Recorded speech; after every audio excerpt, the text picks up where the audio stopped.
Manchurian માટે કુબીસ cutting થઈ રહ્યું છે। જુઓ તમે બધા કેવી રીતના કટિંગ થાય છે। મંચુરિયન બારીક કોબી છે આ।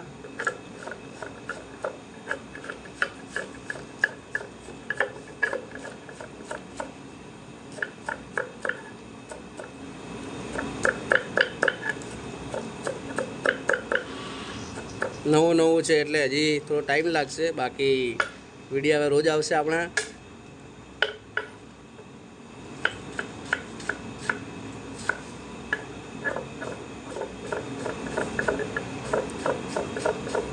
નવું છે એટલે હજી સ્પીડ થોડી ધીમી છે। એક બે વિડીયો બનાવીએ પછી થોડી સ્પીડ ઓટોમેટિક વધી જશે અમારી।